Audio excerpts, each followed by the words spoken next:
Монгол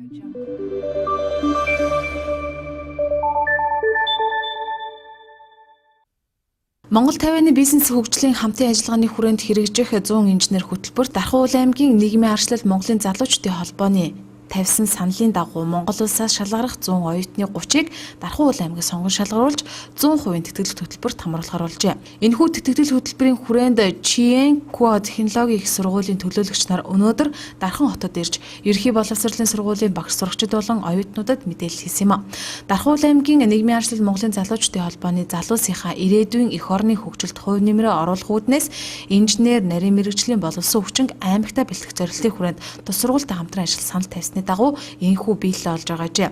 Насны ангиллийнхууд 18-аас 35 нас гэж заасан бөгөөд ерхий боловсролын сургуулийн төгсөгчид болон Дархан хотын томоохон үйлдвэр аж ахуй нэгжийн нарийн мэргэжилтнүүдийг ч тус хөтөлбөрт хамруулахаар зорж байгаа аж. Тэтгэлэгт хамрагдах оюутнуудтай гэрээ байгуулан сургуулиа төгсөөд төрлөх хоттоо сурсан мэдснээ Дархан хотынхаа хөгжил цэцэглэлд зориулан тодорхой хугацаанд ажиллахаар тус гэрээнд тусгагджээ.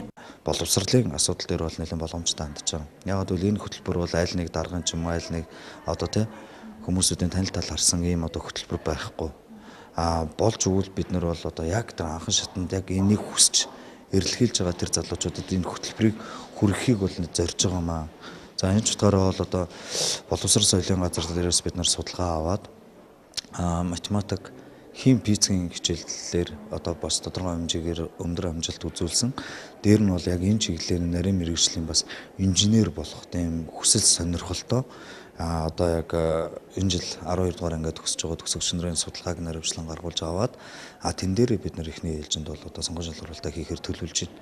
За дээр нь энэ 30 инженер бол дандаа ерөнхий боловсролын сургууль төгсөх хүүхдүүд бас явахгүй. Яагаад гэвэл бид нар бол сургуулийн удирдлагуудаа яриад 18-аас 35 хүртэлх насны залуучуудыг бол хамруулахаар ингэж бол одоо бас хамтын ажиллагааныхаа зүйлүүдээр тусгаж өгсөн. За энэ ч утгаараа бол одоо үйлдвэрүүд дээр нарийн мэргэжлийн чиглэлээр бол одоо боловсон хүчин бэлтгэх сонирхолтой орон нутгийн үйлдвэрүүд томоохон хэмжээний одоо аж ахуйн нэгжүүдээс бид нэр одоо санал болгосон залуучуудыг бол тодорхой хэмжээгээр судалж энэ 30 инженер хөтөлбөрт бол хамруулах гэж байна. За энэ 30 инженер бол 4 жилийн хугацаанд Тайван оронд очиж суралцах хугацаанд яг 4 жилийн дараа аймаг орон нутагт яг ямар чиглэлийн нарийн мэргэжлийн инженерүүд хэрэгцээтэй байна. Тэр мэргэжлэрээс суралцсан. Бид нар бол одоо наривчлан хариуцлага өндөржүүлсэн гэрээг бол байгуулна. За энэ ч утгаараа бол төгсөөд орон нутагтаа ярьж Дархан хотод 5 жил ажиллах юм гэрээг ус байх болж байгаа. Тэгэхээр бол мэдээж бол энэ сургуульд одоо энэ хөтөлбөрт хамрагдсан залуучууд маань англи, хятад хоёр хэлтэй дэлхийд хүлээн зөвшөөрөгдсөн одоо ийм инженер болж төгснө.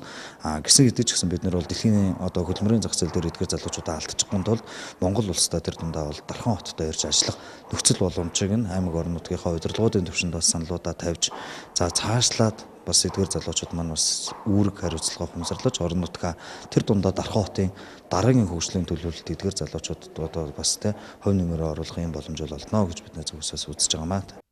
Тайван улсын технологийн их сургууль нь өнгөрсөн оноос эхлэн Монгол оюутныг тус сургуультай эсвэлэн суралцуулж эхэлжээ. Харин энэ оноос эхлэн суралцагчдын тоог нэмэгдүүлэх үүднээс энэхүү 100 оюутан хамрагдах төслийг хэрэгжүүлж байгаа мэнэ. Суралцагчдад тавих шаардлагыг бүрэн хангаж комиссийн шалгалтанд тэнцсэн оюутан 2017 оны 9-р сараас эхлэн Тайваны технологийн их сургуулийн хөтөлбөрт шууд элсэн суралцах юм байна. 1-р курстэй хилээ сайжруулах бол 2-р курсээс эхлэн мэргэжлийн хичээлүүдэд үзэн 4 жил суралцах ажээ. Тэгэхээр манай сургуулийн гол зорилго бол чанартай сайн инженеруудыг бэлтгэх явдал байгаа. Тийм учраас сонгон шалгаруулж авж байгаа хүүхдүүдийнхээ хамгийн гол нь хичээлүүдийн дүнг бас харгалзаж үзэх гол шалгуур байгаамаа. Мэдээж хамгийн өндөр дүнтэй сайн сурлагатай хүүхдүүдийг бид нар явуулахаар шалгаруулж авнаа.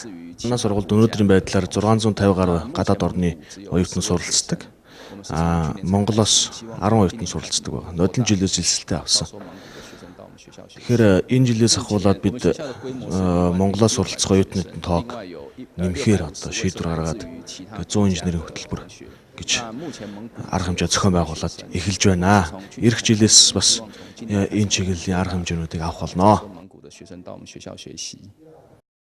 2017 оны 6 дугаар сарын 5-ны байдлаар тэтгэлэгт хамрагдах 30 оюутны нэрсийг эцсийн байдлаар 51 сургуульд хүргэх юм байна. Тэтгэлэгт хамрагдах оюутнууд эсэлтийн ерхий шалгалтын математик, физик эсвэл математик, инженер, технологийн чиглэлээр суралцж байгаа бол суралцсан хугацааны сурлагын голч нь 2.5 ба түүнээс дээш байх ёстой ажээ. Электроникийн инженер, механикийн инженер, цахилгааны инженер, автоматжуулалтын инженер, мэдээлэл сүлжээ холбооны инженер, барилгын инженер гэсэн мэргэжлүүдэд Монгол улсын хэмжээнд 100 оюутан хамрагдаж мэргэжлээ дэвшлүүлэх боломж бүрдлээ.